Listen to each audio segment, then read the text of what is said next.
That a tornado will hit the area of Hatboro, Crooked within the next 15 minutes. All right, so we need to call Crooked. I will call Crooked and speak to the principal. Do we notify the schools again? And we need to notify the schools in Hatboro. The main purpose of this drill, which was held on March 29th, was to measure the district's ability as it relates to handling the first 10 to 12 minutes of a crisis. Declaring Crooked Elementary School going to a shelter-in-place because of a storm headed their way. Again, this is just an exercise. We were focusing on preparedness, response, and communication during those first 10 to 12 minutes. And every school in the district was involved, as well as the administration building, facilities building, transportation office. Okay, where is he? Upstairs, middle of the 7th grade hallway. Did he say anything? He said no, he said he couldn't be helped, he refused help, so it's up these steps here.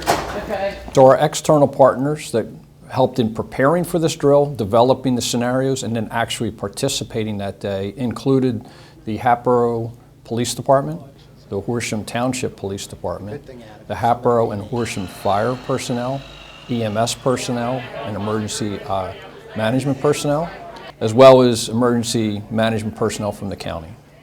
The National Weather Service has issued a tornado watch for Montgomery County. The watch means that conditions are favorable for tornadoes and severe thunderstorms. The exercise at Blair Mill was a true severe weather type scenario. This goes back to interacting with PEMA, Pennsylvania Emergency Management, that I talked about earlier, and Montgomery County Emergency Operations Center. So how did we communicate that information? They were providing us weather updates of a pending storm. Can we get it from PEMA to Montgomery County Emergency Operations Center to us here at Hatboro-Horsham School District, and then can we relay that out to the school, which in this case was Blair Mill. Can I have your attention, please? We've been notified that we need to evacuate the building. Please listen to directions. So looking at that communication chain, how long did it take and give the school enough time to properly respond to the pending storm? And what was interesting about Blair Mill was the principal was on a school trip. So the principal wasn't there that day, which I give that principal credit to empower others in the school to say, I'm not going to be here, you know how to do it, and they responded in good fashion. Notify Hallowell School and the bus drive to go in lockdown. I'm going to go into lockdown. 39. Boys and girls, teachers and staff members, we are in lockdown. We are in lockdown. Hallowell Elementary School was an external threat involving law enforcement. And we picked 12:30 p.m. because we knew there would be about 70 fifth graders at recess. So they would be outside with a recess monitor. The question for the district is how we properly prepared those students and the recess monitor to respond to a law enforcement threat. In this case, they were chasing an allegedly armed subject who came onto the school property. How would we react and respond? I give Hallowell credit for taking on that drill. The students and the faculty and staff responded appropriately, and I was encouraged by what I saw there. Good afternoon, please pardon this interruption.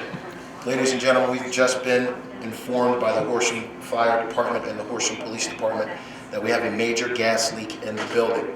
We will need to evacuate the building immediately and relocate.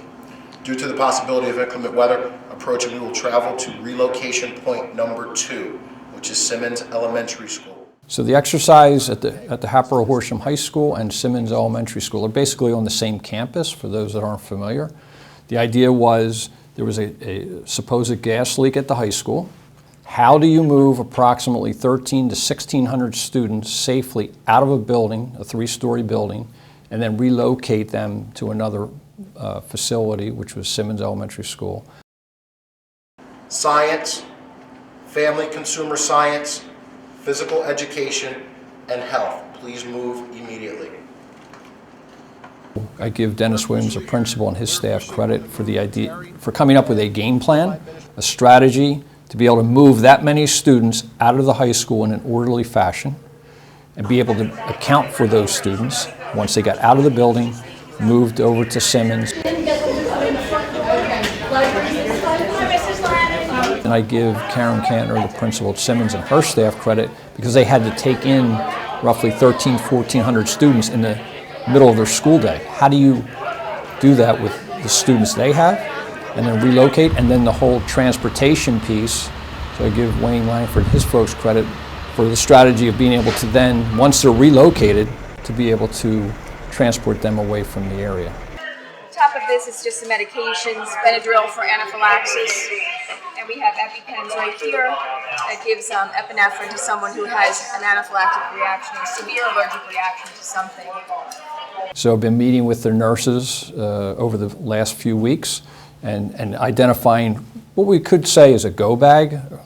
So what are the needs that they would have to take with them as it relates to the students in their particular building to another location? What are all those medicines, first aid, all those types of needs? And then once you identify them, how do you get them there? So there was a whole preparedness piece. The measurement was, how did you respond? Did you get to the other location and have your needs there? After each of the scenarios played out, we would have an after action, or sometimes they call it a hot wash. It's to capture those ideas in the moment of things that were done really well and perhaps things to improve on. Each location for these scenarios had observers, both external and internal district employees who were there taking notes.